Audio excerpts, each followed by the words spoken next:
Eu não sei bem que é o que vocês querem saber, eu vou falar um pouco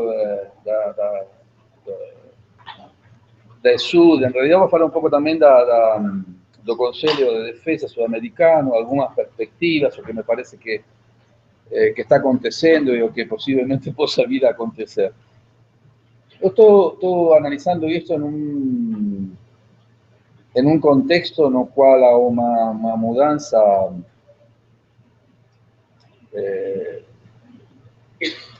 o que se llama polaridade, há uma transferência de um sistema bipolar a um multipolar difuso, e agora se está constituindo alguns polos de poder com certa consistência. Alguns focos de poder estão declinando, imperios declinando, que, como dice Kennedy, é um momento no qual os imperios se tornam mais perigosos, é decir, porque tentam manter e se aferrar ao que tinham. Eu acho que não precisa muito o império para se manter em América do Sul. Acho que as democracias sudamericanas estão todas em um processo de contestação, muito embora muitas delas estejam saindo recentemente do processo democrático, digamos, com reeleições em alguns casos, ou com eleições de novos governos, como no caso da Michelle Bachelet.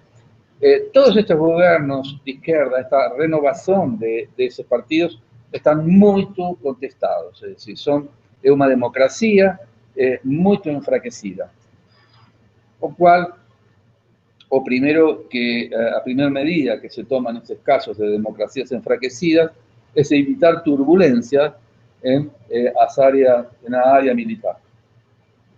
Pero lo cual se concede mayor autonomía, en el caso que tengan alguna autonomía, o algunas exigencias.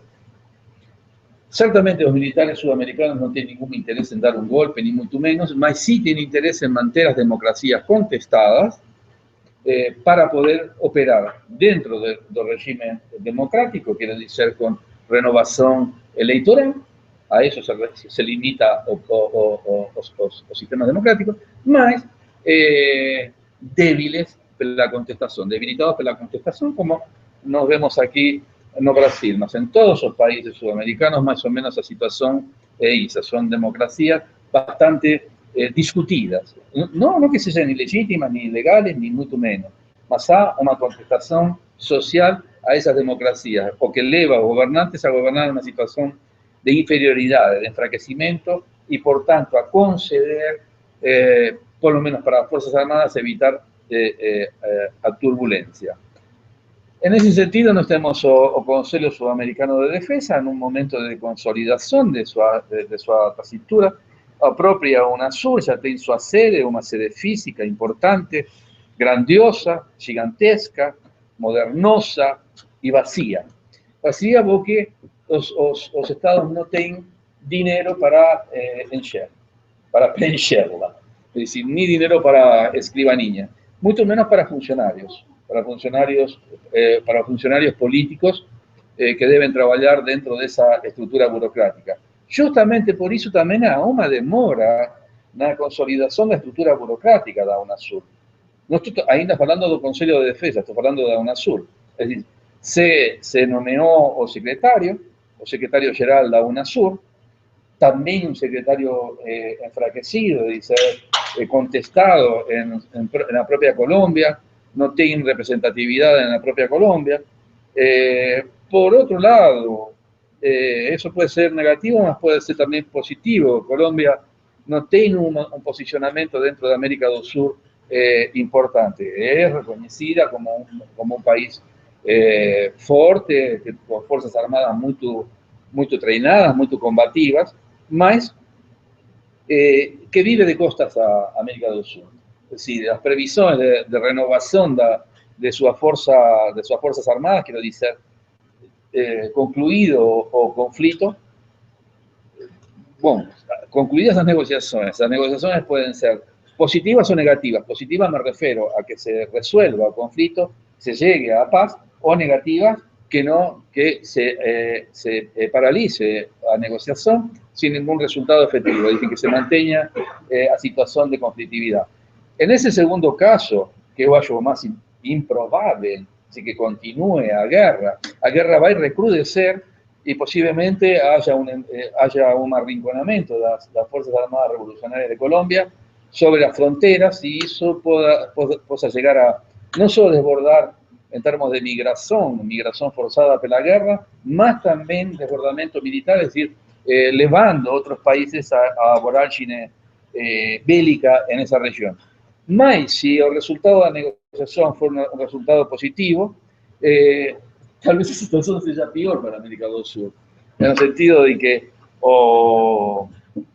Colombia va a tener un cuerpo de Fuerzas Armadas oficiales de 400.000 hombres, más a FARC o EOLP no, ejército, sí, dentro de su territorio, armados, y que tienen que dar alguna cosa para hacer a esa gente.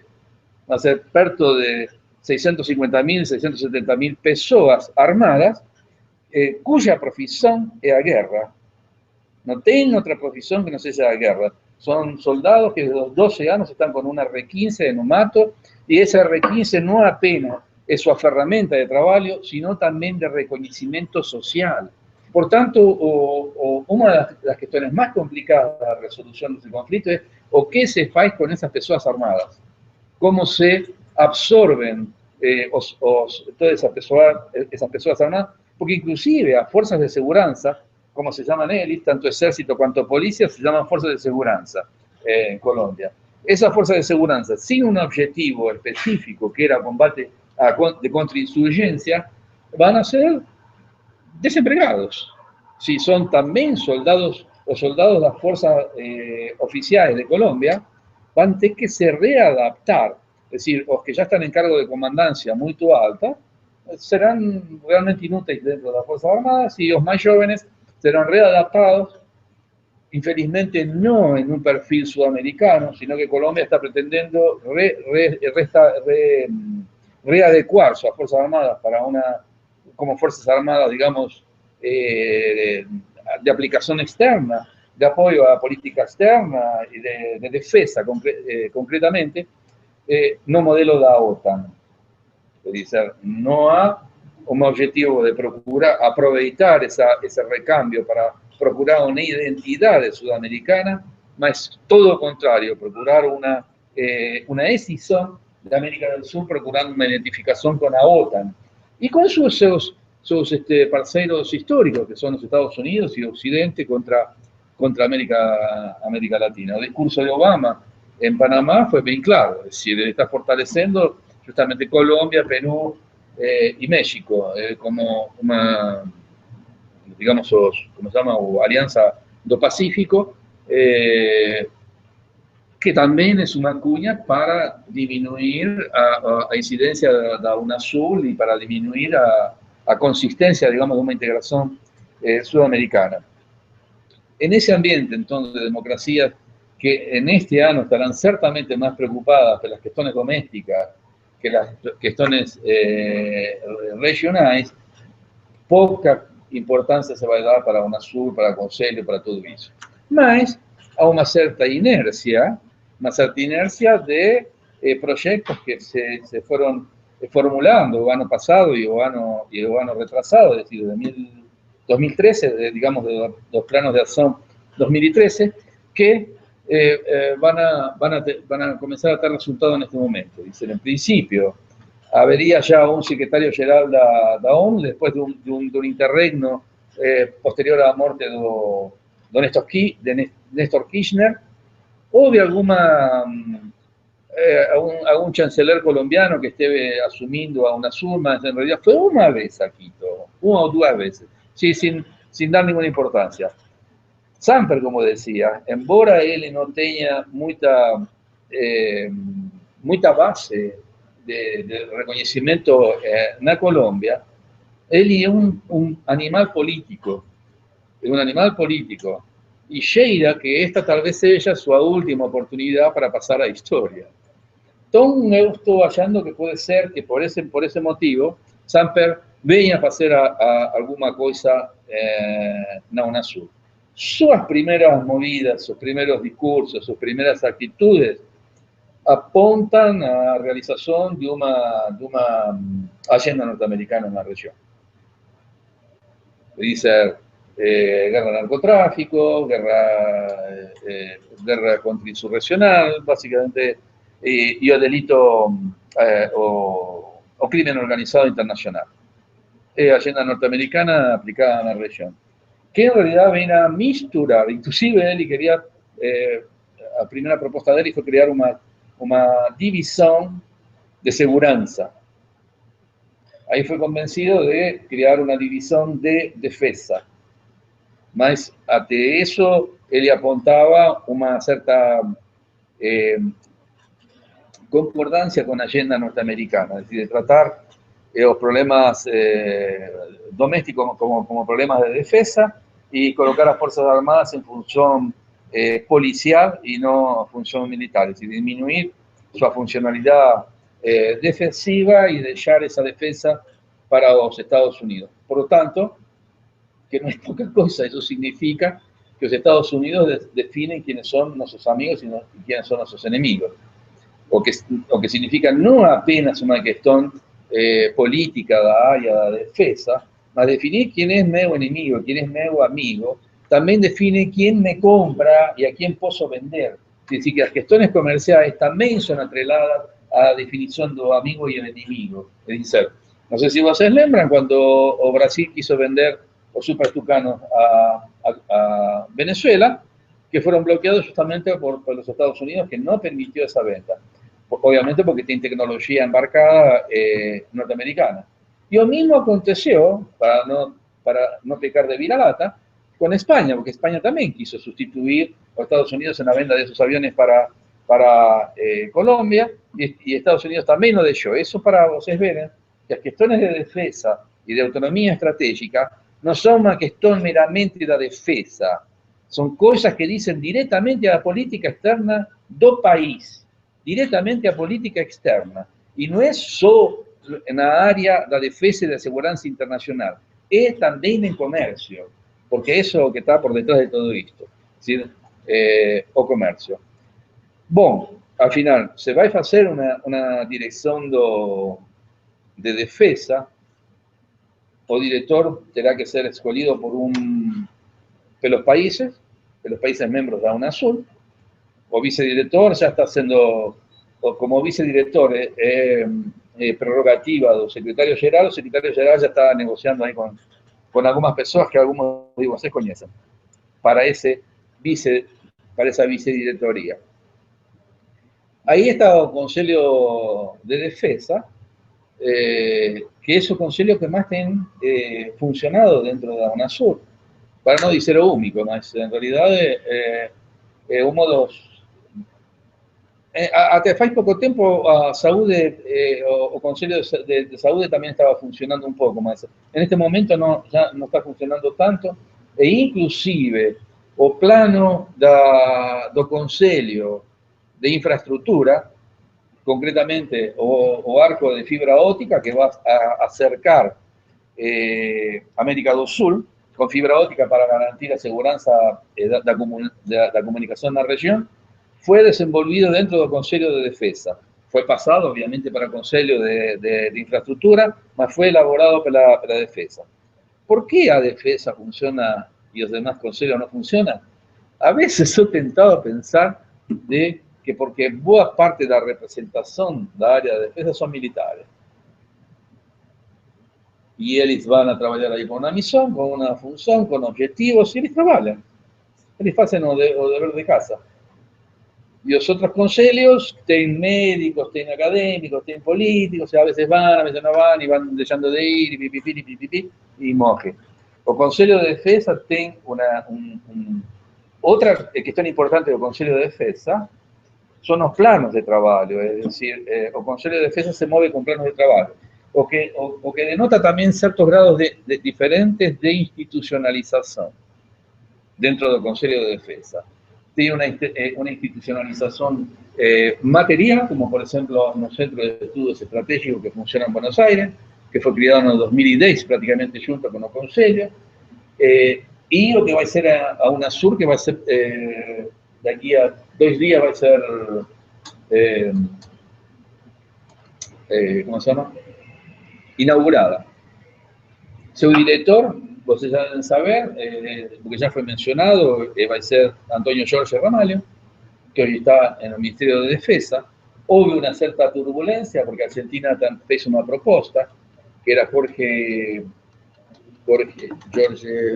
Pataglino, da Escola de Defensa Nacional, mas eu tenho entendido que já retiraram essa proposta, baixaram e, portanto, não tem mais Cecílio ou Antônio Jorge para ir para a ESUDE.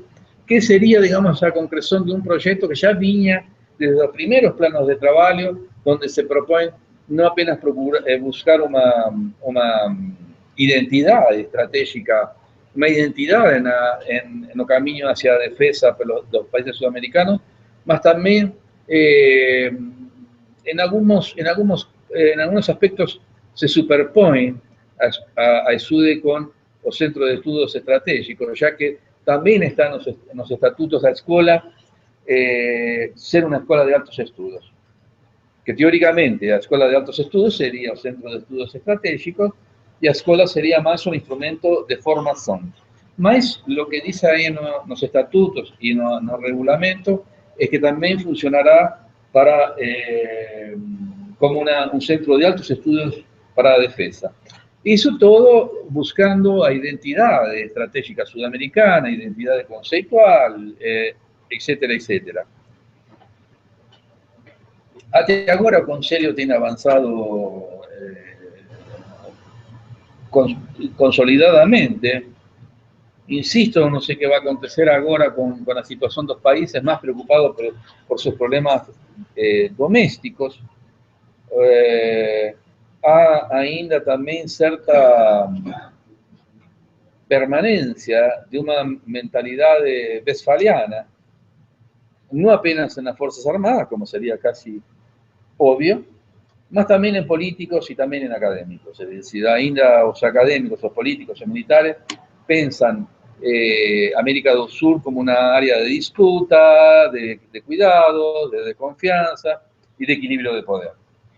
Es decir, ainda no fue sustituido esos valores westfalianos ni por académicos, ni por políticos, ni por militares, sustituidos por valores cooperativos. Es decir, trabajar conjuntamente en la elaboración de desarrollo científico y tecnológico, que sería a pedra angular de un proceso de integración sudamericano. Tal vez sea esa desconfianza que no le llevó a frente, en parte, que no le llevó enfrente los proyectos de diagnóstico de capacidades instaladas en ciencia y tecnología en América del Sur. Digo en parte porque en realidad lo que aconteció, muito embora desde un comienzo se falaba da integración entre o Conselho de Defensa y las academias de la región, o que aconteció que las academias consideradas son las academias militares.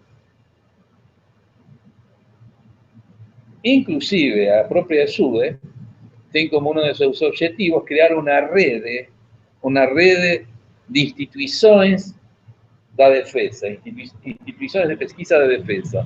¿Mas qué instituciones son esas? ¿Qué instituciones son esas? Son aquellas instituciones que indique el Ministerio de Defensa de cada uno de los países. ¿Y qué instituciones van a indicar los Ministerios de Defensa de cada uno de los países?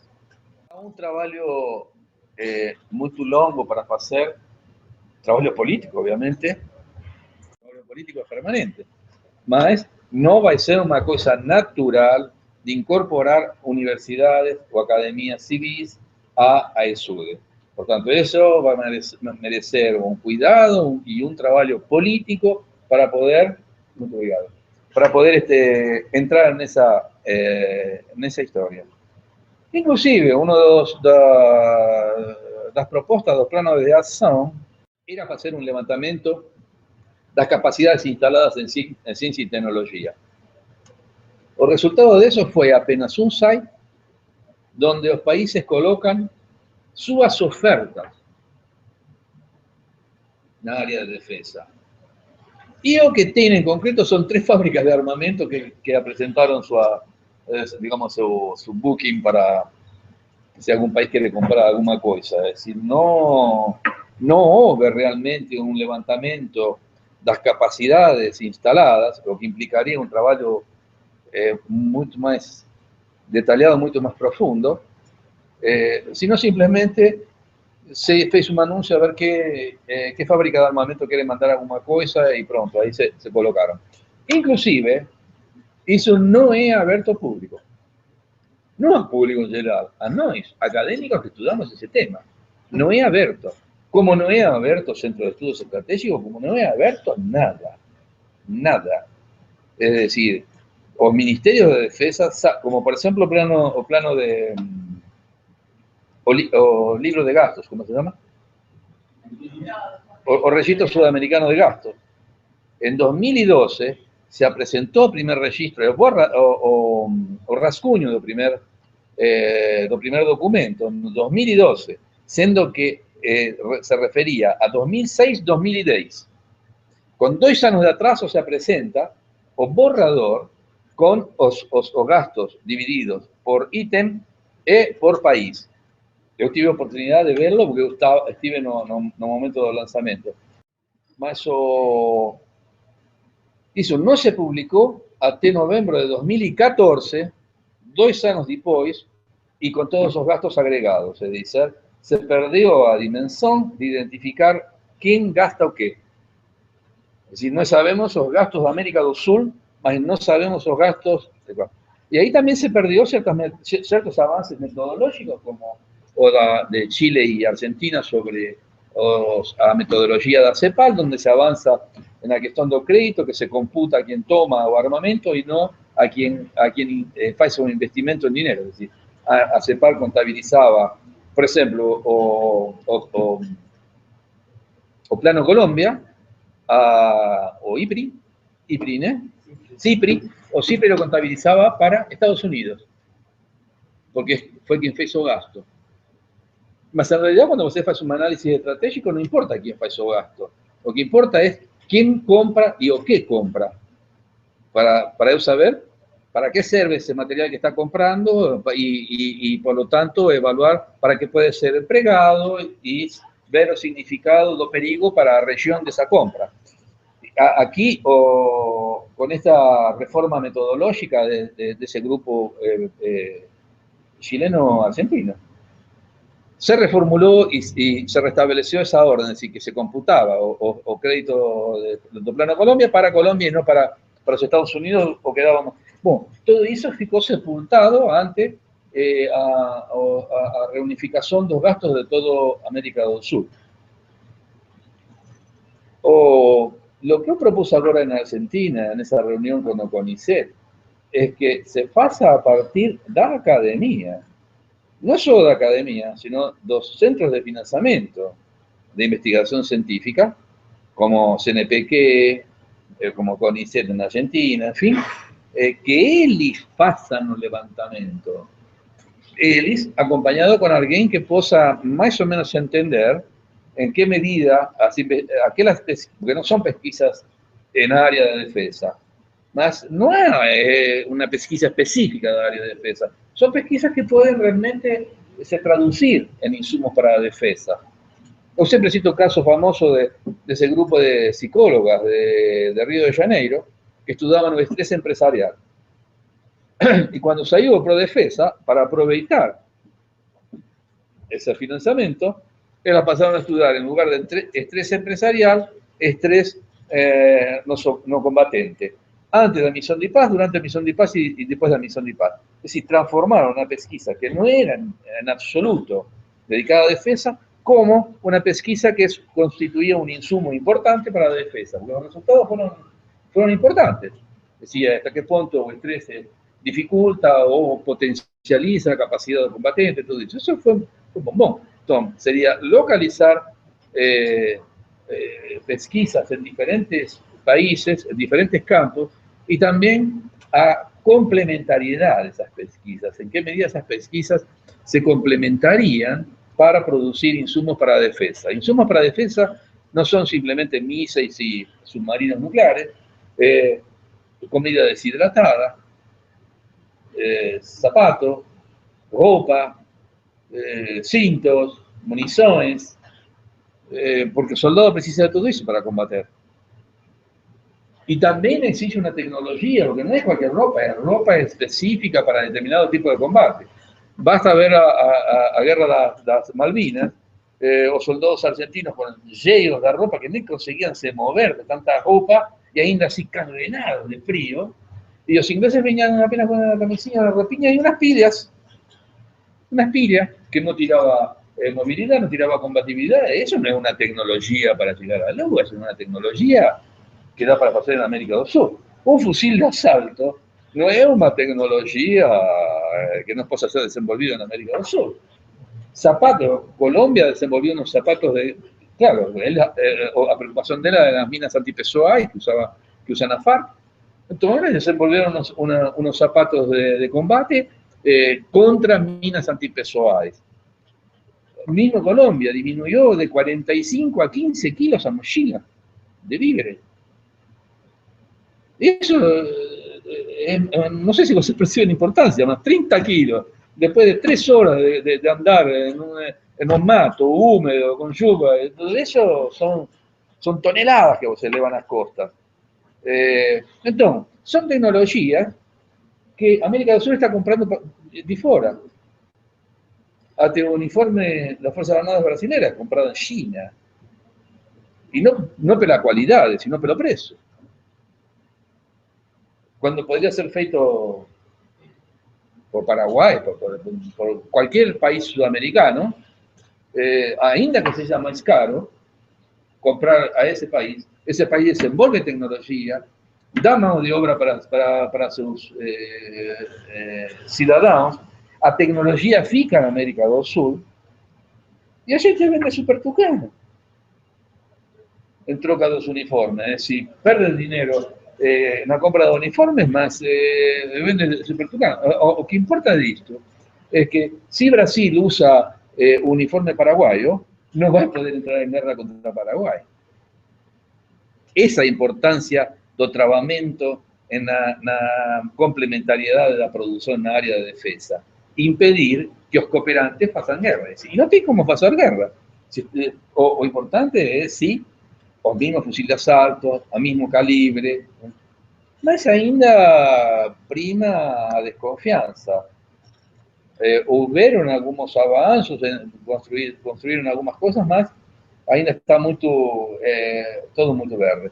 Eu acho que talvez o setor civil deveria assumir a condução desse processo, se adiantar e já apresentar para o Conselho resultados das pesquisas, por lo menos para informar las capacidades instaladas que tienen condiciones de cooperar en complementariedades.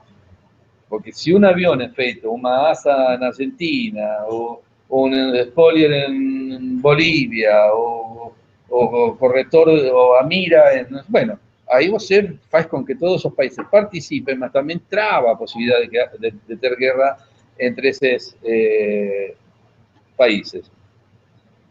Entonces, eu acho que está ainda muito verde todo y con probabilidades de retrocesos, de serios retrocesos a todo esto. Ainda assim, Equador não só deu a sede da ISUDE, e por isso ele também não pleiteou a direção, por razões óbvias. É decir, ele já tem a sede. Com a sede vai também disponibilizar funcionários, talvez 4 ou 5 funcionários equatorianos, por 2 anos de graça. Parece mentira, mas eso pesa para los países no pagan esas cosas. Por eso, en los centros de estudios estratégicos, los representantes son todos militares, o que también dificulta la pesquisa científica. No porque los militares no piensen, mucho por lo contrario, piensan, son muy inteligentes, mas es otra estructura mental, no es un pensamiento de pesquisa, es un pensamiento más práctico, de realización, de mejoramiento de cosas. No hay un pensamiento crítico, ni procuran tener un pensamiento crítico, mucho por el contrario. Esa es una de las paradojas de la formación militar, es decir, cómo formar cuadros dentro de una estructura jerárquica, como son las Fuerzas Armadas, y con capacidad de iniciativa. Es muy complicado eso es prácticamente la piedra angular da educação militar. Por quê? Porque cada vez mais o soldado se torna estratégico, porque a própria tecnologia leva a respostas muito rápidas que não dão tempo de subir toda a cadeia de comando para tomar uma decisão.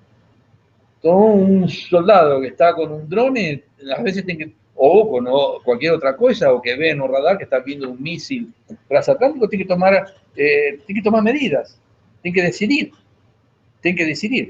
Y no decidir sobre un protocolo, decidir sobre situaciones absolutamente nuevas. De ahí que creo que habrá alguna cooperación también en términos de pesquisa científica entre los militares.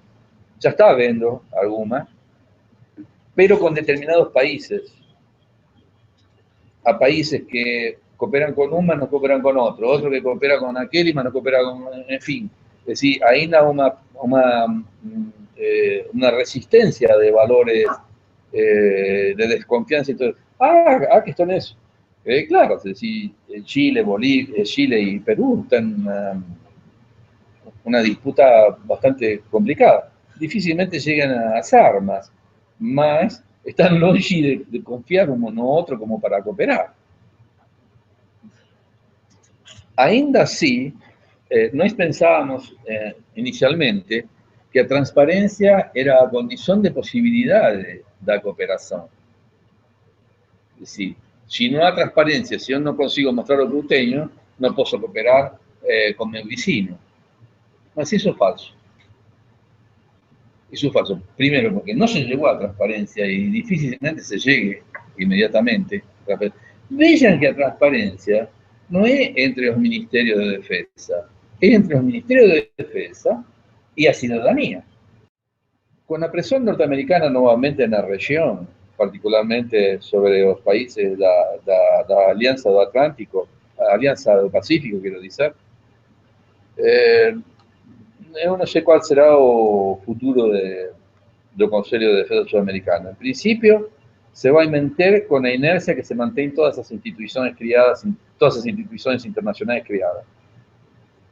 É mais fácil criar uma instituição internacional que descrearla, que desmontarla. Es decir, ya se va creando una burocracia que mama de esa prerrogativa, de esas instancias, y ellas mismas, antes de pensar en resolver los problemas que son los problemas de la instancia, piensan cómo garantir la permanencia de la instancia, es decir, piensan cuáles son los elementos que podrían conservar la permanencia de esa instancia a la cual sobreviven.